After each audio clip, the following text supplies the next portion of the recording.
दोस्तों, किसी ने बड़े कमाल की बात कही है। यदि आप अपना वक्त बदलना चाहते हैं तो वक्त को भी ज़रा वक्त दीजिए। हाय, आई एम दीपक। एक बार दो लड़के अलग अलग गांव से पढ़ने के लिए शहर आते हैं और कोइंसिडेंटली उन पे दोस्ती हो जाती है, तो साथ में एक ही रूम ले लेते हैं किराए पर। वो दोनों लड़के सिविल सर्विसेज की तैयारी कर रहे थे और उस टाइम पर आप समझ सकते हैं स्ट्रगल का दौर था। दोनों पैदल पैदल कोचिंग जाया करते थे। उनके घरों से जो भी थोड़े बहुत पैसे आते थे उसी से वो गुजारा कर रहे थे, अपने कोचिंग का खर्चा उठा रहे थे। अब कमाल की बात देखिए, जैसे ही उनका रिजल्ट आया दोनों का सिलेक्शन हो गया। सिलेक्शन के बाद अलग अलग शहरों में दोनों की पोस्टिंग्स हो गई। और कमाल की बात देखिए, जैसे अक्सर स्कूल कॉलेजेस में होता है कि वर्षों तक लोग मिल नहीं पाते हैं, वैसे ये भी तकरीबन 15 साल तक नौकरी करते रहे अलग अलग सालों में और इनकी मुलाकात नहीं हुई। 15 साल नौकरी करने के बाद दोनों ने सोचा क्यों ना कुछ नया किया जाए। तो पहले वाले ने एक छोटी सी कंपनी डाली और वो धीरे धीरे करके उसकी कंपनी ग्रोथ पकड़ने लगी और वो देखते देखते अमीर बन गया। जो दूसरा दोस्त था उसने सोचा मैं कोई छोटा मोटा जॉब ही कर लेता हूँ। उसने जॉब देखना शुरू किया, लेकिन उसका कहीं सिलेक्शन नहीं हो पा रहा था। अचानक से उसने एक दिन न्यूज़पेपर में देखा, एक बड़ा सा फोटो छपा हुआ था किसी कंपनी का, उसमें डायरेक्टर का फोटो भी छपा हुआ था। उसने तुरंत पहचान लिया, अरे ये तो वही लड़का है जो मेरे साथ जब हम कोचिंग करते थे तब रहता था साथ में। तो उसने सोचा इससे मुझे मिलना चाहिए, ये मेरी अवश्य सहायता करेगा, क्योंकि हम बचपन में साथ रहे हैं, इसको एक साथ कोचिंग करिए, पढ़ाई करिए। खैर, उसने वो एड्रेस लिया और उस कंपनी के पते पर पहुंचा।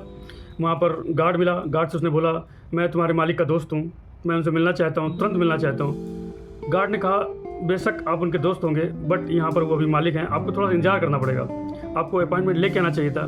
खैर, वो वहाँ इंतजार करने लगा। कोइंसिडेंटली वही मालिक जो है उसी टाइम पे ऑफिस से बाहर निकला। उसने देखा, अरे ये तो मेरा वही दोस्त है। उसने तुरंत उसको पहचान लिया। खैर, दोनों दोस्तों में दुआ सलाम हुई। फिर पहले वाले दोस्त ने, जिसने बड़ी सी कंपनी शुरू कर दी थी, उसने पूछा यहाँ कैसे आना हुआ।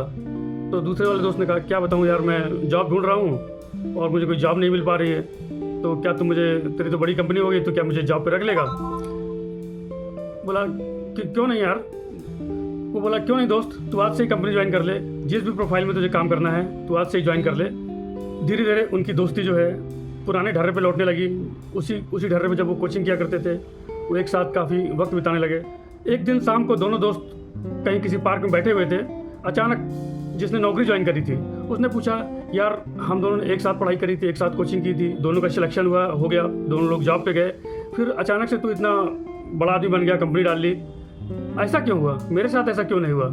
तो उस लड़के ने, जो कि उस कंपनी का मालिक था, उसने कहा, तुझे याद है जब हम साथ साथ कोचिंग जाया करते थे, पैदल जाया करते थे, तब की बात याद है ना।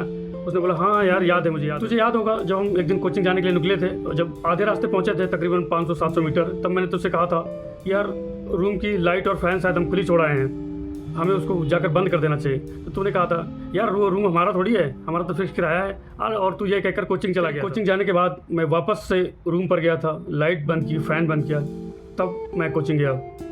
तो उस दिन तुम्हारी सोच थी, अरे यार किसी का पंखा है, चलने दो जलने दो, मेरे को क्या है। लेकिन उस दिन भी मेरी सोच मालिकों वाली थी कि नहीं, ये रूम मेरा है, मुझे इसकी केयर करनी है। तो मैंने पंखा और लाइट्स बंद किए थे।